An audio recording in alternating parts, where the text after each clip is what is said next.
No.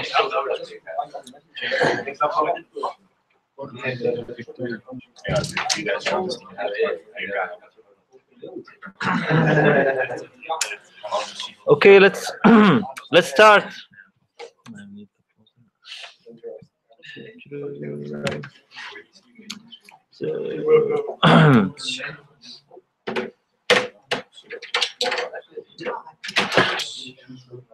Okay, welcome to the last lecture of the human-machine interaction course. We have one lecture today, and we have a lecture planned for tomorrow. We will use the lecture for tomorrow to look at your research plans, which are due at midnight today. And we're going to try to get some feedback to you to improve the quality of the plan before you start doing the testing. As you know, this is the planning. We are now in week 6, and we have this planning is not completely accurate, because after checking the times, we found that you still have week 7 to complete the test, so you don't have to do the testing during the holiday, like was said last lecture. The week 8 will have the presentation of for the HMI and the assessments, and also for your project. And this we didn't change, so we are now in week 6, and we are now talking about analyzing the results. This is tomorrow, the 20th, and week 7 has always been empty, so your assessment will be on week 8. The deadline is the end of week 7, so the planning still fits, and everything should be fine. I think the dates are very clear and the deadlines are very clear. Tonight, midnight is the plan, and you all know what the plan is, yes? And then the 11th midnight is your final test report, and the week after that is the assessment. So this slide we have seen many times. These are the steps of the getting a usability test, and today we are going to talk about the last step of the process, or the step before last, analyzing the results, analyzing the data, understanding the results, making the conclusions, and then after that you write the report. We talked about the report in the last lecture. This is also a figure we've seen very often. So you start preparing for your experiments, and then today we're talking about structuring the data and analyzing the data. So the step you do immediately after the experiment is done. This is where you do the test. The green part starts. Today we're going to talk about how to do this. Last time we talked about how to write the report. Okay, so today we're going to talk about ordering and analyzing the data, and the process we're going to do works something like this. So take a second, have a look at this figure, and try to tell me if you get what the story is trying to say.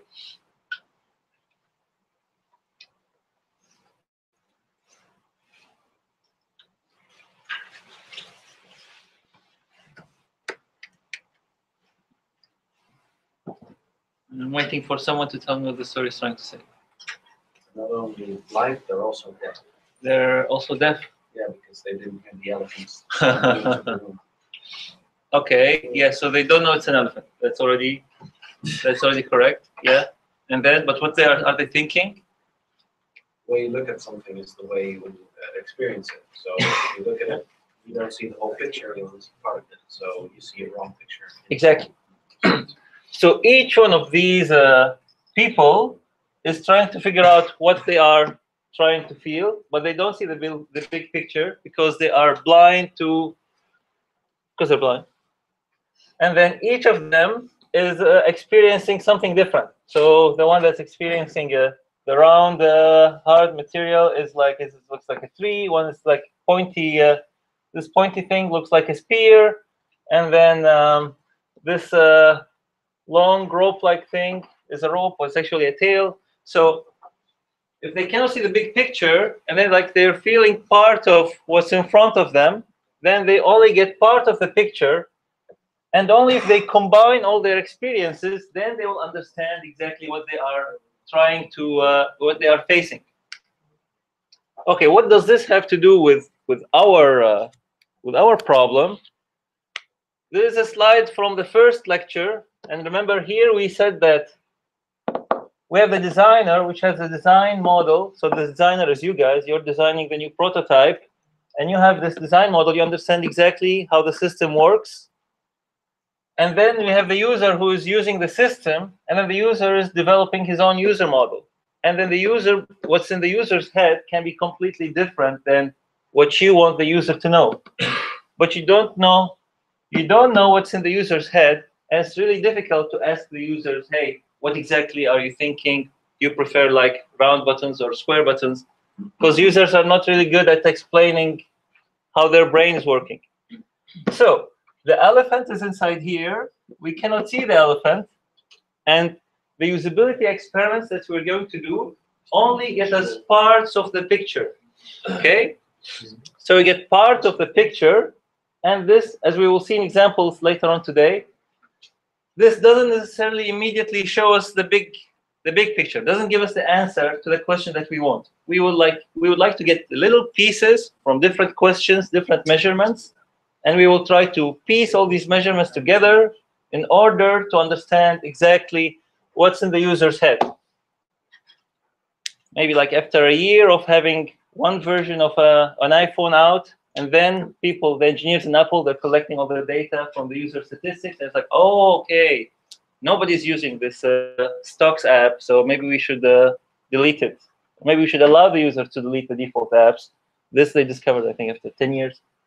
So it's so it takes time to figure out what's in the user's head. Okay. So why do we analyze the data? So we collect the data from the usability experiment that we're going to conduct, and then we analyze it. Why do we analyze it? To obtain insight, so to finally see the elephant in the user's head. Analyzing the data involves describing and summarizing the data, identifying relationships between variables. So for example, we have the mouse clicks. How many times do you click to reach something? Or how much time does it take to reach something? These two variables lead us to the same conclusion, which is the efficiency of the system. So that's the relationship between two different variables, comparative variables to each other. And then this is the most important part. Once we understand what's in the user's head, we can make predictions about, okay, so if the user is thinking that way, if we put them in this situation, this is how they are going to act. If you completely understand how the user is thinking, we can predict things like, oh, if we make an app that does this, then the user will really like it. And then you do another experiment where you do what you think, where you test the hypothesis. So you think like, okay, so the users will like an app that gives them the weather and their agenda in the same place. And then you develop an app like this, you show it to the user and see whether they actually do like it, like you predicted or not. Then you test whether your conclusion is correct or not.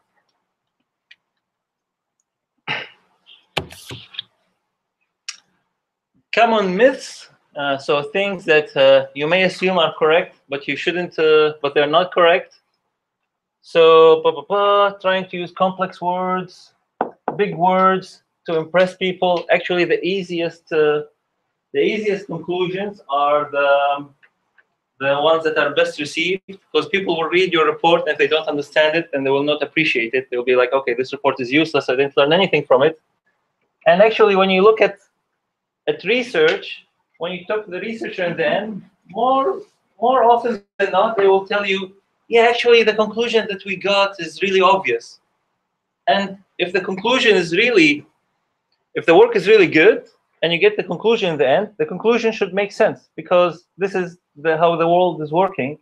And after you have all the results, okay, yeah, it does make sense. And it seems very simple and very, eenvoudig. But before you do the test, you don't know, actually. You don't know anything. So the result in the end is going to be straightforward, and it will make sense, and that will be something really good. So don't be afraid to just write a straightforward conclusion in your report. Don't try to camouflage it with big words and fancy analysis. Analysis comes to an end once all the data is collected. Collecting the data is just getting part of the story, part of the big picture, and then the tricky part is getting the conclusion out of the data and getting the relationships between all the data points and trying to understand the big picture. There is going to be quantitative analysis. So quantitative analysis is numbers, quantities, and qualitative analysis is data that you collect with words, so opinions. When people are using your system, what are they saying? And the qualitative analysis takes more time, a little bit more work. I say that like work intensive, time intensive. But the conclusions you get from qualitative analysis are just as valid as the ones you get from numbers. The data speaks for itself. That's not correct. Also, sometimes the data will be a little bit confusing. It takes a lot of time to figure out what you have, what does it mean, what are you still missing, what extra tests you need to do in order to understand what's in the user's head. Okay. So the first step is organizing the data. So if you have, if you're collecting some comments from the users, then you have to like have them maybe all written on post-its, so then you can sort them out. If you are collecting paper surveys, you have to digitize them. You have to type in everything in Excel. Nowadays, this is already done digitally, so it's not a problem. You can check for completeness and accuracy, double check your numbers, see if everything is correct. If something is missing from one of the users, then probably you need to throw away all the data, because in order to compare one user to the next user, you need to have the same amount of data for all the variables that you have measured. So if anything is incomplete or has errors, you have to remove it. You can, if the names are private, then you can give every user a unique identifier. Basically, you can like put all the data in one place. You're doing the experiment, maybe different people doing the same experiment. Collect the data in one place, usually in Excel sheet, and have it ready for analysis.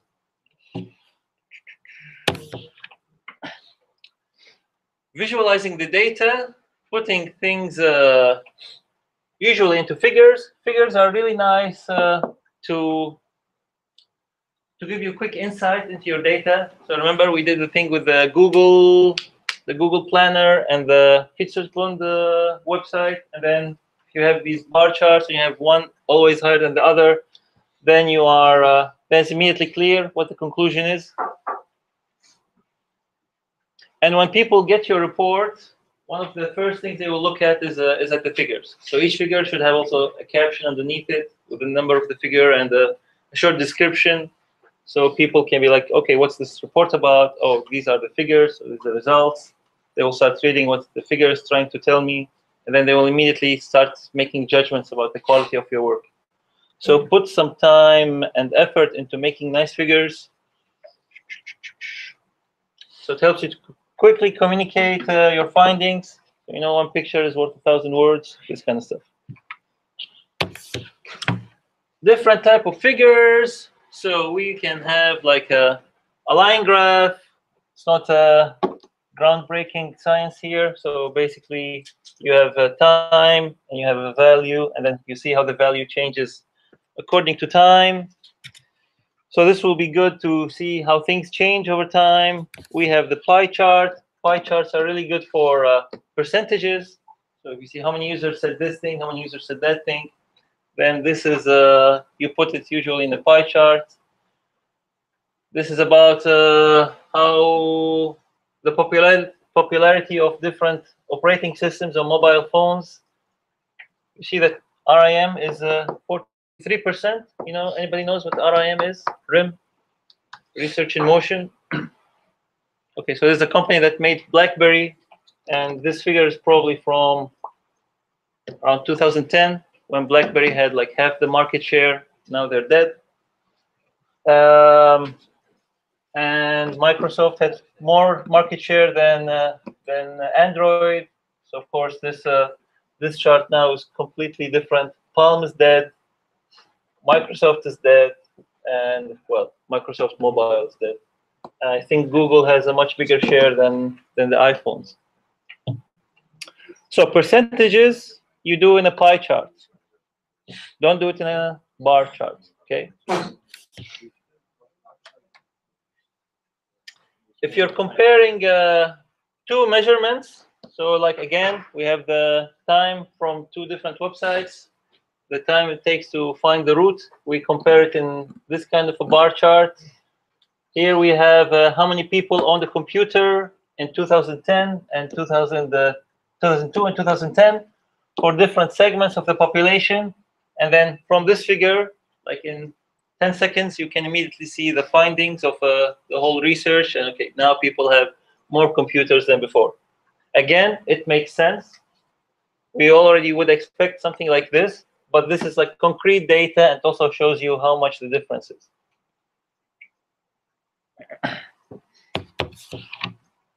A very interesting chart that you can use is called the scatter plot. And basically here you would have two values that you are measuring. This is, oh, I remember from last year. So these are flipped. This should be the weight, and this should be the height. And you see that if people are taller, so if there are more volume in their bodies, then you would expect them to be also heavier. And then if there is a relationship between these two variables, then you see that the data is kind of going up in a linear fashion. So when this value is higher, then this value also becomes higher. The more we go this way, the higher the value is going that way. The question is, what kind of distribution for the data would we get if there is no relation at all between these two data points? So if the height and weight were totally irrelevant, how would these dots look like? They'd go all over the place. Okay, true. If they're all over the place, then they will be not related. But what if we get like dots that are not all over the place, but only concentrated around the 120 area? So if we have dots only in this region, will there be a relationship between the two variables? Which means everyone is at 120. Yes. Everybody is equal height, and it means weight does not change in time. Exactly. So it doesn't have to be all over the place. Also, if it's constant value for one variable compared to the other, then there is no relationship between these two values. All the measurements are constant. When this measurement changes, the other measurement is completely constant. Also, if it's completely vertical, it will be exactly the same. So only when you get something linear like this, or like an exponential relationship, you can get like a curve that looks like this, or like this, then there is a strong relationship between the two variables.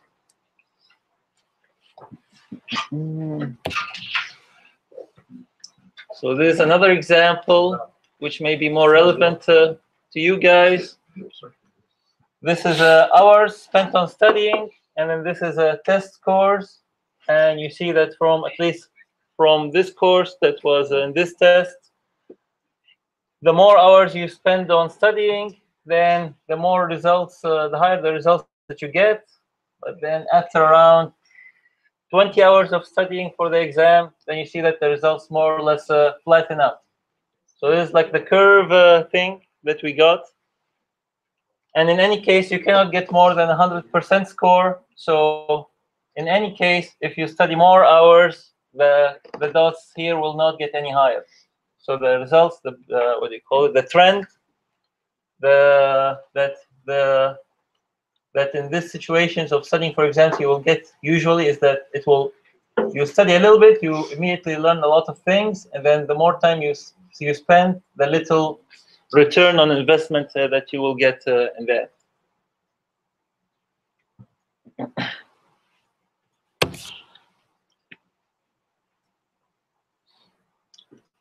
Okay, what calculations can you use? So we already talked, for example, about percentage. Percentage is you measure different segments of population or of your users, and you see how much, what's the percentage of people that think this or people that think that, people that use this system compared to people who use the other system.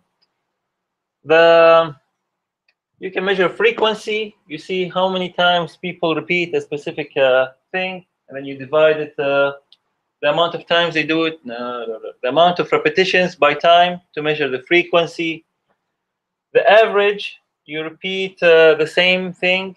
So you repeat the measurement of different participants, and then you average the values that you get from the participants you have.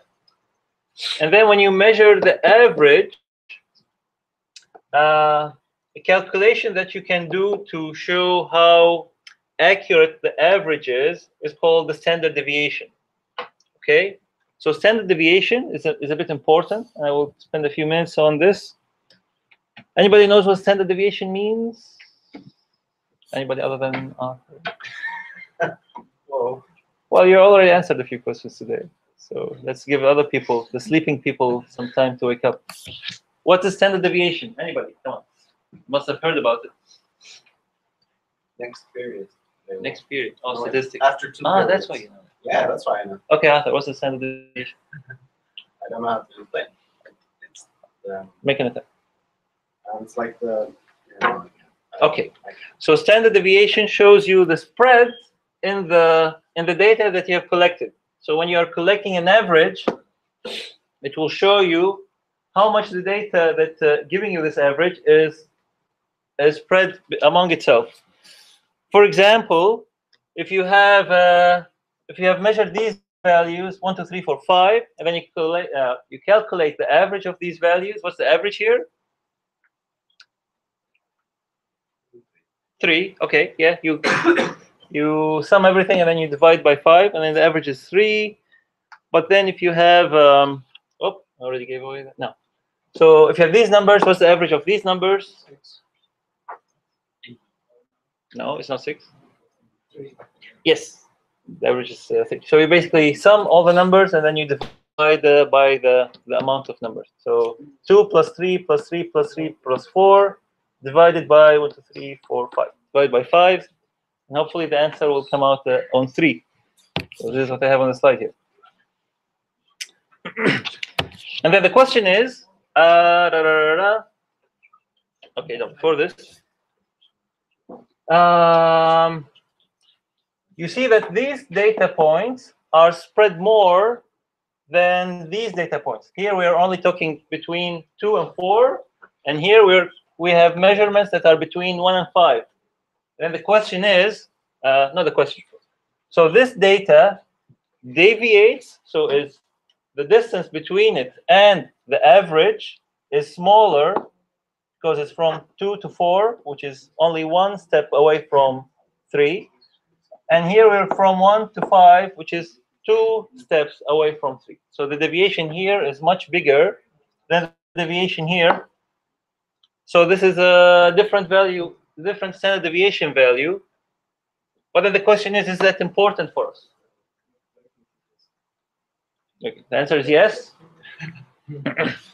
Because what you can have is 2 measurements that are, so let's say this is system 1, this is system 2, and then you have a measurement, and you can see that on average, this system scores a 5, this system scores a 3, so your immediate naive reaction will be like, hey, this system is better than this system, and that's my conclusion. But this conclusion is not necessarily correct, and the reason why is will be the standard deviation. So we can have a quick demo to show this. Let me see here. So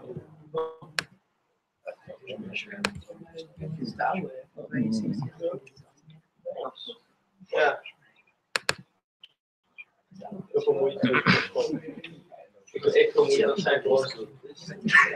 No. So these steps will be recorded on the recording of the lecture. And when you make your reports, I expect you to also calculate the standard deviation and include it in the figures, because you will see exactly how to do it in here. So here we have two measurements. Let's see. Zoom in.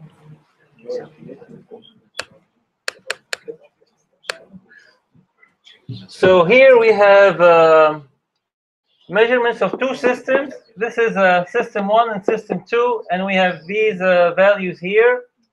And then we calculate the average rating. And then basically to calculate the average rating, you just have to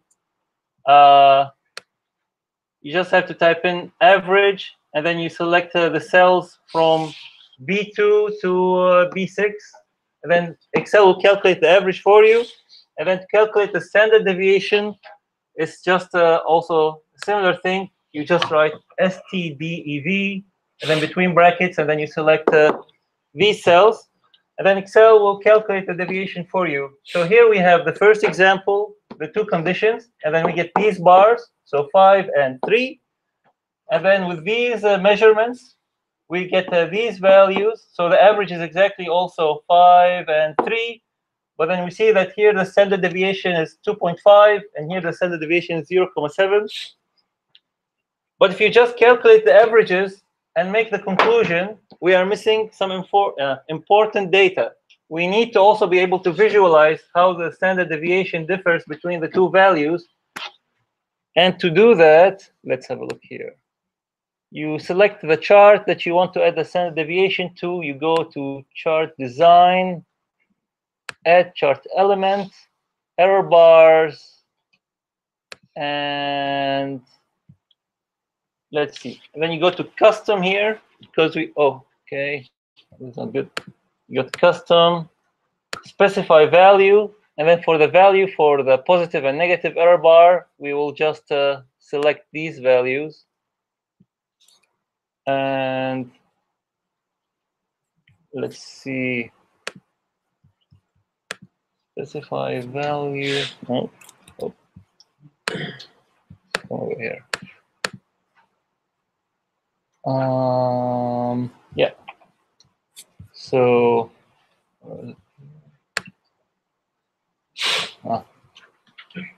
let's try this again. Yeah. We go to custom, then specify value, and then for the positive values, we select these.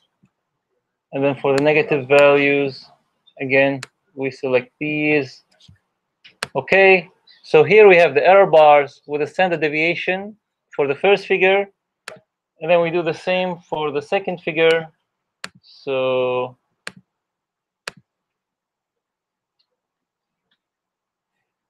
we go to chart elements, error bars.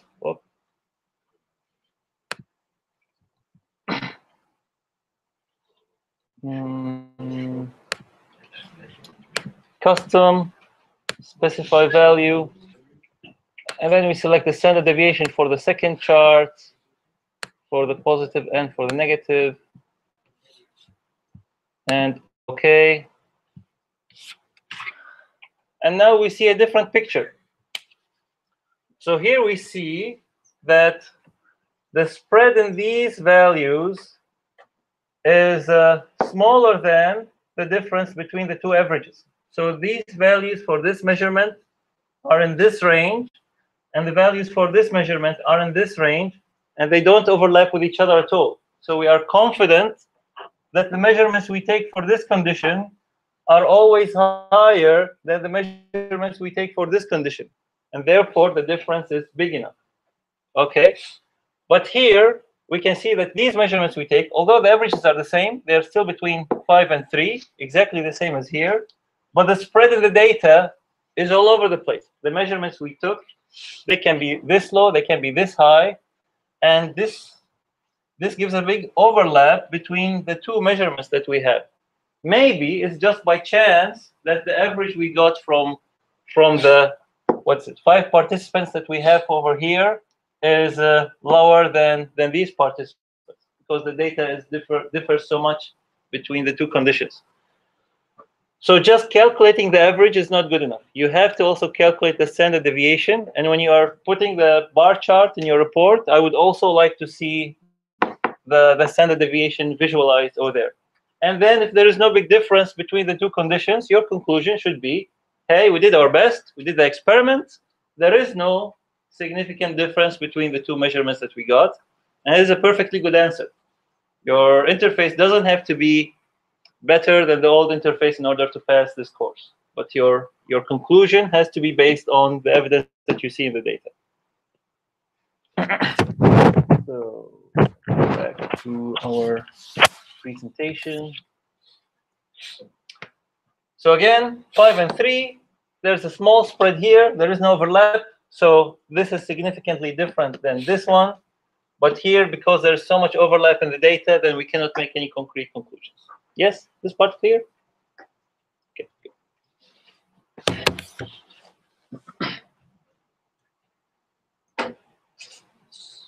So here we have all the bar charts, but then this one has such a big spread that you really cannot trust the results that it's trying to tell you. So this gives you a very, very important insight into the data.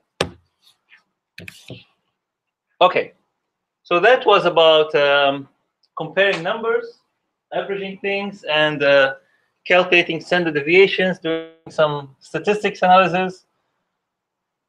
Then we are going to talk about collecting qualitative data. So if you're just collecting opinions, what people are saying. So if you just say, hey, you know what, just do something, use a system, and then I will just talk about how you are, what you're thinking. And then you start just writing down what people are saying to you. Like, hey, the colors I like. Oh, this is taking too long. Oh, I'm bored. I'm hungry. I don't know, anything. Qualitative data that you collect can also be giving someone without a system. Maybe you want to design something, and then what you do is that you want to design, improve the design of how a supermarket layout is. Then you give someone like a booklet, and you say, here, keep this with you while you're walking around, and then write down your experience.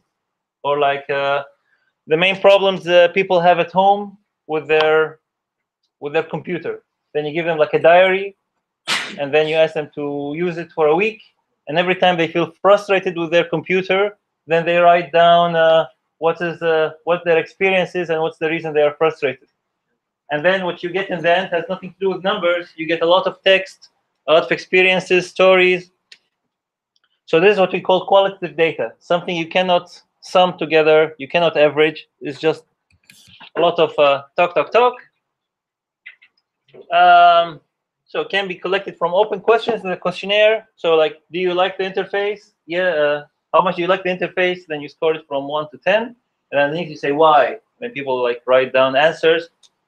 And then, yeah, you get a nice average of the numbers. And Google Forms gives you a nice chart already ready for you. And then there's all this text underneath. And say, okay, so what am I supposed to do with this?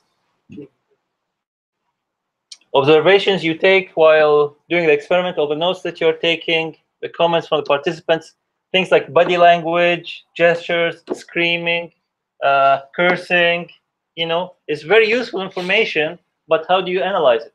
That's the question. So you analyze this by doing some qualitative data analysis. So there will be a lot of chaos, and then you are going to bring some order and meaning into the data you have collected. It can be time-consuming. This is a very big thing. It is kind of ambiguous and messy because it's not really clear what you're supposed to do with it. And it will require some creativity and can be a fascinating process. Okay. Also important to know that it does not proceed necessarily in a linear fashion. So you can like work, then reach some conclusions, and then maybe you need to rearrange your analysis and then start a little bit from the beginning after you get some insight. 3 ways to do it. You can do it in an unstructured way and just dive into the data and see what the data tells you. You can do structured or have a combination of both. we're going to look at them one by one. So structured is you start by predefined categories. So you'll be like, okay, we have this diary about using computers, and then I want to separate them in problems with software, problems with hardware, and maybe problems with hardware, I will separate them in the computer, the interface devices like a mouse and keyboard, and maybe monitor. I don't know. So you already have a classification before you start looking into the data. We haven't opened the diary yet, but we already have an idea about how we want to classify the data that we will get. So the category is already defined. When when you're logging the data, so if you're taking down notes, you may have already the categories defined. So if you're observer, you're observing the experiment. When you're taking the notes, you can already have the categories defined for you, and you're already like sorting the comments that you get between these categories to help yourself later on in the end. The analysis part is already started while collecting the data. So why have it structured? Advantage is that it saves you time when collecting and analyzing the findings, but there's a big chance that you will miss some findings. So maybe there will be a problem that every time a person uses the computer, his children start nagging him. And then this, okay, oh, so his children seem to be always nagging him when he's using the computer. He wants to play some, you know, some Modern Warfare. What is it now, 5, 6? And he's always getting this. If we can like implement a function that immediately puts the children to sleep when the guy wants to play a game, then maybe that will be a very popular feature in the computers. But how do you add this finding when you already have the category structured? So this will be a challenge in analyzing this data in a structured way. For defining the categories beforehand, there is a lot of, they call them heuristics. So a lot of lists of characteristics that you already have. We talked about Nielsen's 10 rules of good design. Here there is the rules of Jacob Nielsen. They're in the slides. I'm not going to explain them one by one. You can look at the slides to maybe help you prepare for your experiment. But basically, these are accepted practices for good ways to design a nice interactive system. And maybe you want to check whether your system reaches one of these goals or not. And this will be based on this. This is a kind of categorization for the data you're collecting. So there are, in total, there are 10 rules because research has shown that people like lists of 10. So all the rules you get come in sets of 10. If you're interested in categorization for your data, you can have a look at these slides. So this will be structured, top-down approach, and then exactly the reverse will be completely unstructured. So you just collect everything that's being said, all the comments, and then you just dive into the data and see what the data tells you. And then it's open for all unexpected findings. So the children nagging, you just define a new category, you call it nagging children, and then you can put all the comments about children in there.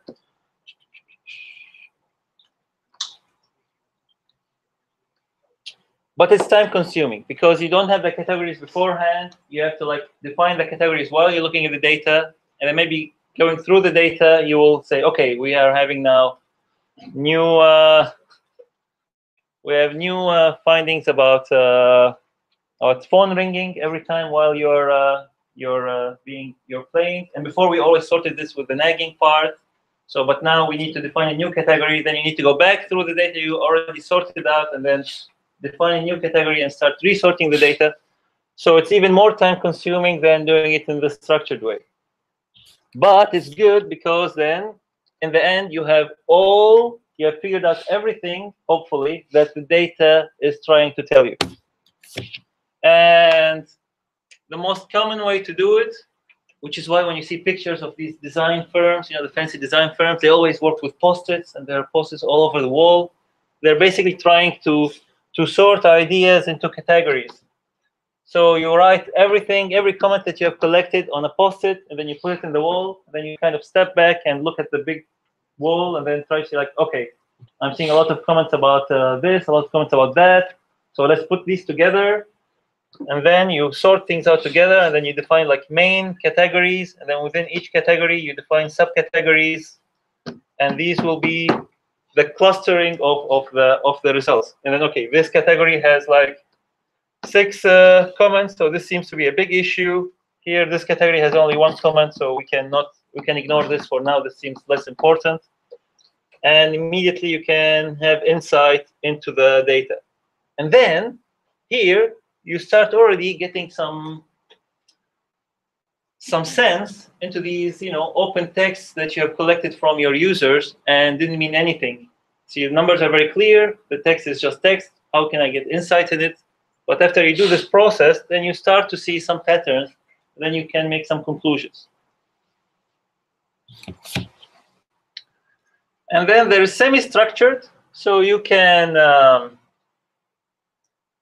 then you can do it in both ways, but they're very similar. Basically, you have some categories, but then you leave yourself some freedom to add more categories in the future. So it's kind of a compromise between the two approaches.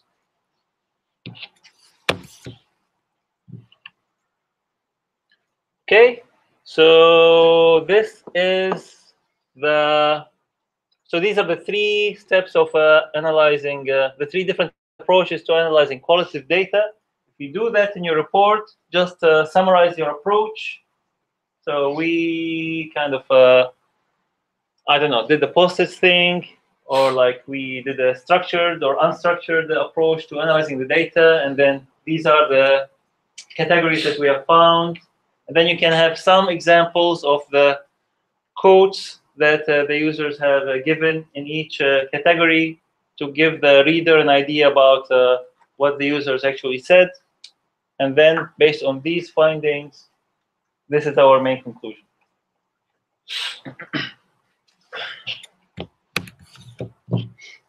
Another thing that you can use is called triangulation. So the triangulation analysis, and this again something that you will hear more about in block 8, the research block coming soon. Basically, what it means is that you have 2 sources of data that point to the same result. So here we have efficiency again. Efficiency is how quickly your system helps you achieve a specific goal. And 2 different measurements we can go to efficiency is the time needed to complete the task. What we can also measure is the number of mouse clicks or taps on the screen to reach a specific goal. So, of course, it makes sense that the more clicks or taps you need to do, the more time it's going to take. So these 2 measurements can lead to efficiency. And if these 2 measurements overlap with each other, then we have 2 sources of data that point to the same conclusion. It can be also like you have qualitative data and quantitative data, and then you do analysis quantitatively with statistics, and then you do also the post-it thing with qualitative data, and then from both sources of data you conclude the same conclusion. This will also be considered as a triangulation. So you have 2 paths you follow, and all paths lead to the same conclusion, then your conclusion is much stronger. But if each analysis leads to a different conclusion, then also report this and say, hey, one analysis tells us that this interface is better, the other analysis tells us this interface is better. We don't understand exactly why this is. You can make some guesses. The official word for it is hypotheses. It's like maybe this takes longer, but people enjoy using it more. That's why people are more happy with this interface. We can make, maybe the next group can do another experiment to test this hypothesis, whether it's correct or wrong.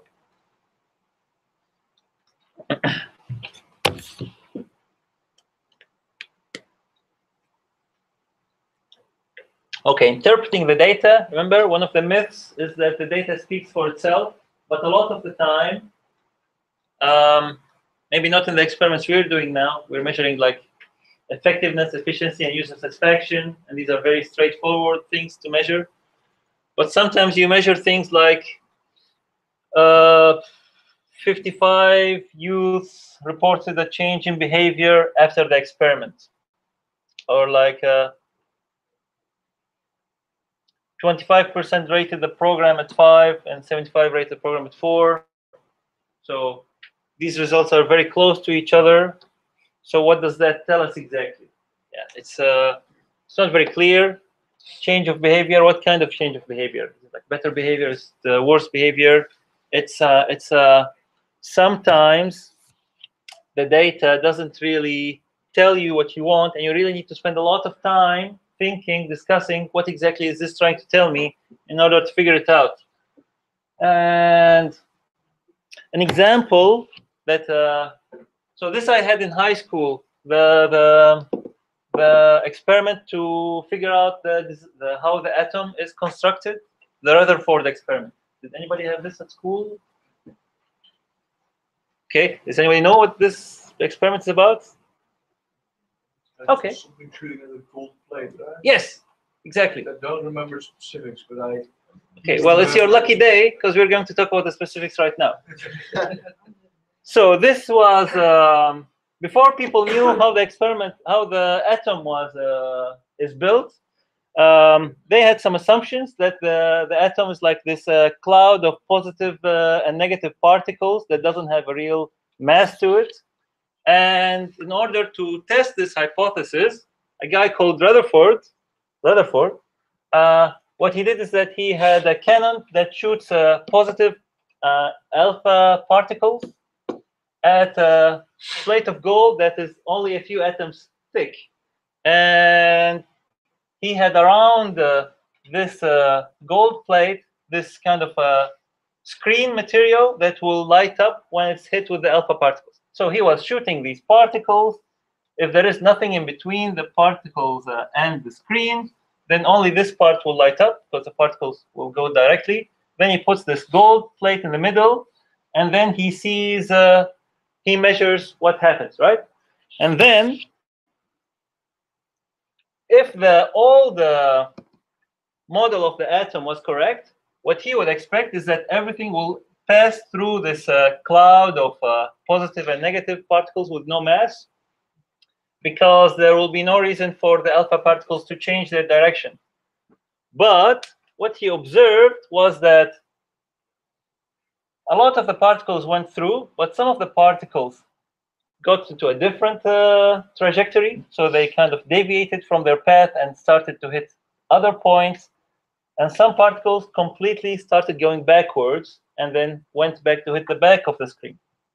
And then the next part is the very genius part, because, you know, if you don't know how the atom is built and you get these results, like, what the hell does that mean? Okay, some articles went through, and then some articles went left or right, and then some articles got reflected.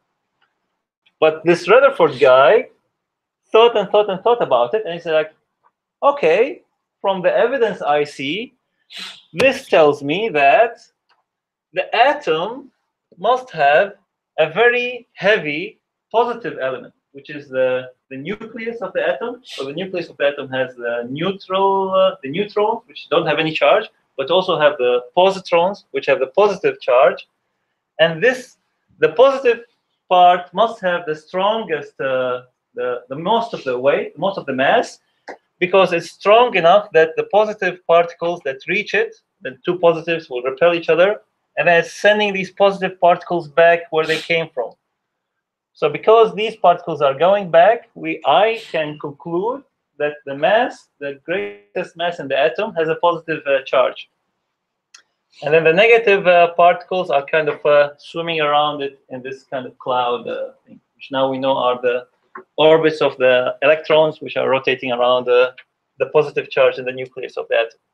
So by thinking, so you can get a result, and then you have no idea what this result means.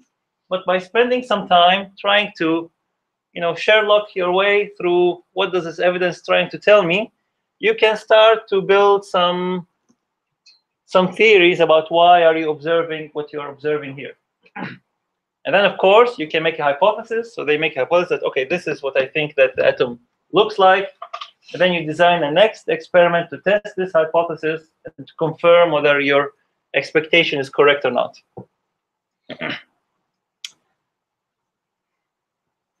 Another thing you have to keep in mind is that if you have only part of the data, if you're measuring only one thing, then maybe the data will be misleading. So, remember the guy with the pointy thing of the elephant? He can only think that it's a spear because he doesn't have the big picture. And this can be a problem. This is illustrated here. So, blah, blah, blah. This lady had her wedding yesterday. So the day before, she had 0 husbands. And this day, she has 1 husband. So this is one measurement. And then if we just extrapolate the data and predict into the future, by the end of the month, she will have 4 dozen husbands, because apparently every day the number of husbands increased by 1. So this is why you need to have multiple measurements in order to get an idea of the big picture and not get some false conclusions. This is another example to illustrate this point. So this is basically age and height, and here we have measurements and the averages. So this is the average for the height of girls and the height of boys. So we see that on average, boys are a little bit taller than girls. We see that until 18, until 14, oh, this is not very accurate. Anyway, so until the end of puberty, you are kind of growing up. And then when you become an adult, then the height values kind of stabilize, and then they don't increase anymore. Okay, now let's imagine that an alien from Mars comes to Earth and starts to make some measurements about some people on Earth, and they only kidnap people between the age of 0 and 7 and do some studies on them. So they will see okay, so people that are just born, they start at kind of 60 centimeters, or half a meter, something like this. And then when they are around 7, they grow to 110. And then if we just draw a line, then when they are 60, they will be 4 meters long, because this is what the data tells us. We have these measurements. We do an experiment over 7 years, and then we are very sure that as the more that people grow, the higher the taller they will get. But then we have, so these are the aliens from Mars, right? And then we have other aliens from Mercury. And then they kidnap people between the ages of 17 and 24. And they measure their heights. And then their heights are always around 170 centimeters. And then the conclusions from the Mercury aliens will be hey, humans are always 170 centimeters. They're born 170 centimeters. They live their whole life at 170 centimeters. And they die at 170 centimeters. So both these conclusions are completely wrong, because each of these measurements only have part of the big picture. And only by seeing the big picture, when you've done a proper study and you get enough amount of data, can you see exactly the main, the whole story. And this again is the same story that we had with every one of these people getting part of the picture and getting a completely wrong conclusion. How much data do you need to collect? We don't know, because we don't know what you don't know yet. You need to start collecting data, start figuring things out, making conclusions, and then do further testing to test whether the conclusions you have made are correct or wrong.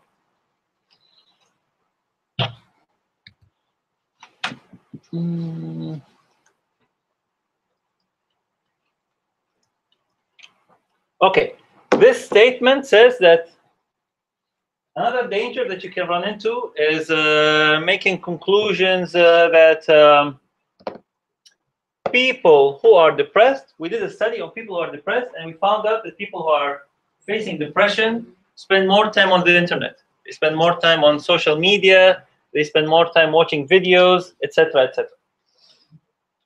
So the conclusion we make from this is that the more time you spend on the internet, the more depressed you get. Right? Correlation is not causation. Correlation is not causation. You definitely took the statistics course. What? No. Oh, Just a guess. it's just a guess. Yeah. So, is this conclusion correct? No? No? Who said no? Why not?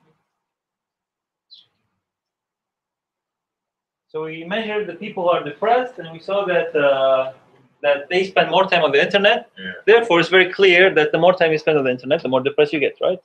No, doesn't mean that everyone who does it is depressed.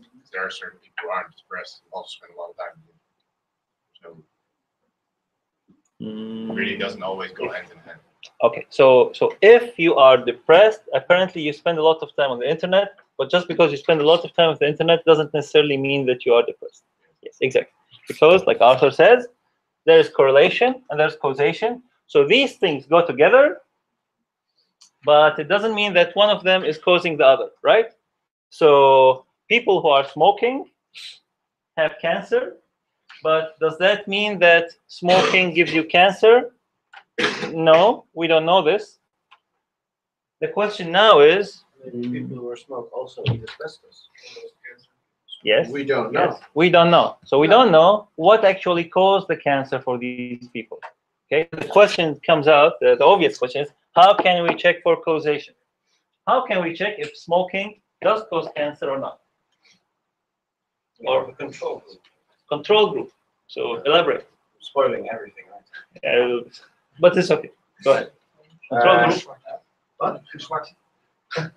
Oh, you have this course, kind of. If you have a control group, you have a group that has a specific, like, thing that you're testing. Like in this case, it would be people who are depressed and people who are not depressed.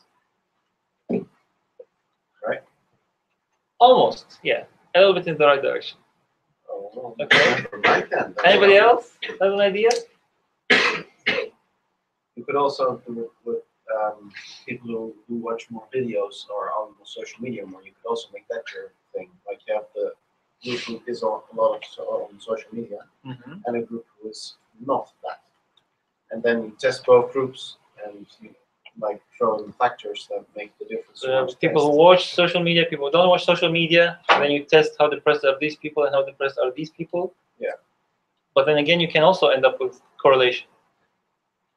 Well, yeah, that's correct. But that's why I said depression, because you want to test what makes people depressed, right? That's what you want to test. Yes, we want to. So you want to follow people. Get depressed. Yes, you need to follow the people, exactly. So you start with people. Okay, I'll do it. So you start with people who are not depressed, and then you split them into two groups. So we get two groups of people. Both of them are not depressed, and then we make one half of them spend half the day on the internet, and the other half we just have them go outside and play football the whole day, right? And then we measure after a month or a year or 5 years, I don't know, depends on how much budget you have and how cooperative your participants are.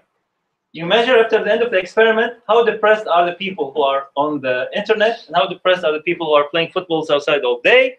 And then you see that if they are still, both of them don't get, if one group is not significantly more depressed than the other group, then we know that using the internet did not cause the depression. Because we already know that these people started not depressed in the beginning. Same thing with smoking. If you want to test for sure whether smoking gives you cancer or not, you get like a group of 100 people, and then you check them. They both don't have cancer, and then you split them into two groups.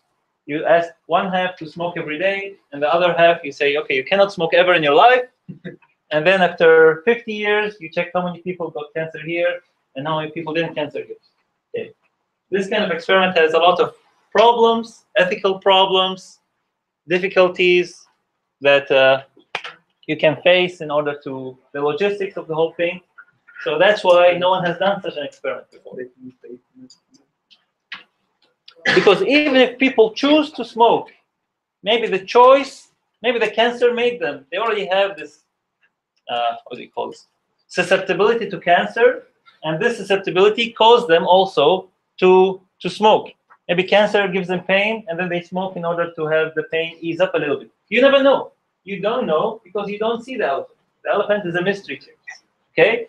So only by yourself dividing the group randomly into 2 subgroups and doing the experiment yourself, only then are you more or less sure that this difference causes the result that you're seeing.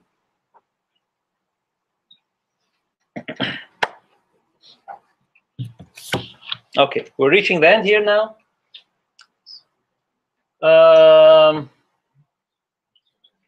After you give your conclusions, you also, it's very nice to get lessons learned, so recommendations, your final words when you are explaining the results. What did you learn? This will be like about the programs, the participants, about the evaluation. So from the research minor I'm giving, one of these final words was that the group said that it's actually really, really hard to collect data from senior citizens, because you go there, you give them the survey, and then they start talking to you about something completely irrelevant. They're very nice. You don't want to say like, hey, just stop talking and fill up the survey, please, because you want to be a polite, nice guy. And then the next thing you know, you spent an hour to fill a survey, and the survey is not even complete. The guy is too tired, he needs to go to sleep, and then there's an hour gone from your day and you haven't collected anything. So collecting data from senior citizens is very, very, very difficult. This is a nice thing to know if you want to, if you're reading this kind of research and you want to do a similar experiment, you're like, okay, you need to find a way to stop the seniors from talking.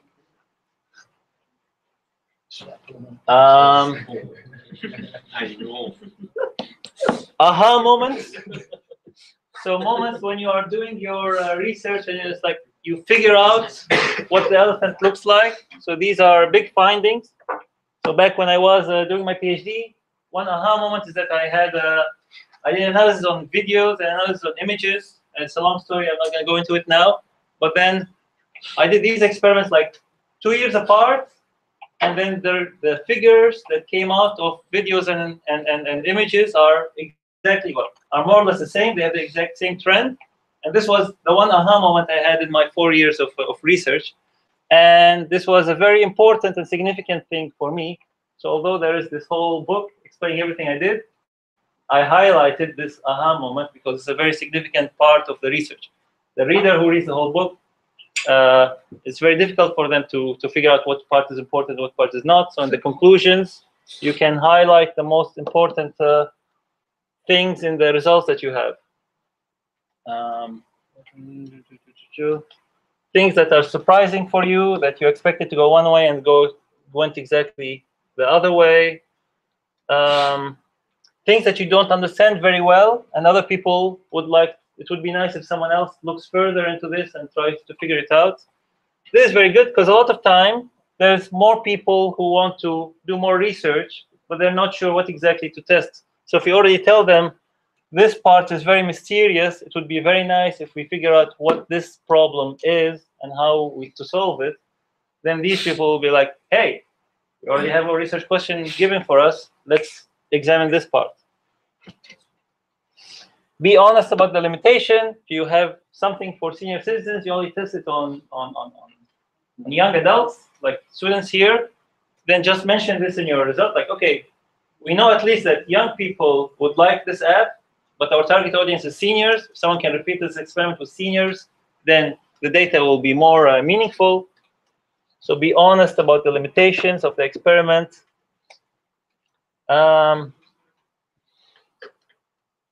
then this is similar to this. There are things that are not needed and further study is required.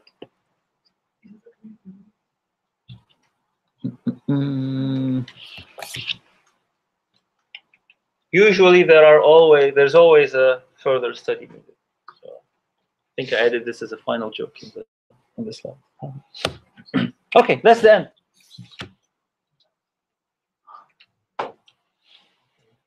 And the battery is running out. Are there any questions about this part of the course or any other part? Because it's the final lecture. Everybody knows what they're supposed to do? Yeah? Okay. Let's see. Do we have time left in the lecture today? We have like half an hour. So if someone wants to discuss their questions, the reports. I remember your group was saying that you're going to have the questions ready today, so we can talk about this. Good. So I'll be here for half more hour. If anybody wants to have any questions, then Look at our test plan right now, because I will be here tomorrow. Would you look at the test plan right now? you have the test plan ready now. We had yesterday. Okay, cool. So I'll finish with them first, and then I will come to you. All right. If you don't have anything to ask, you may leave. Thank you very much.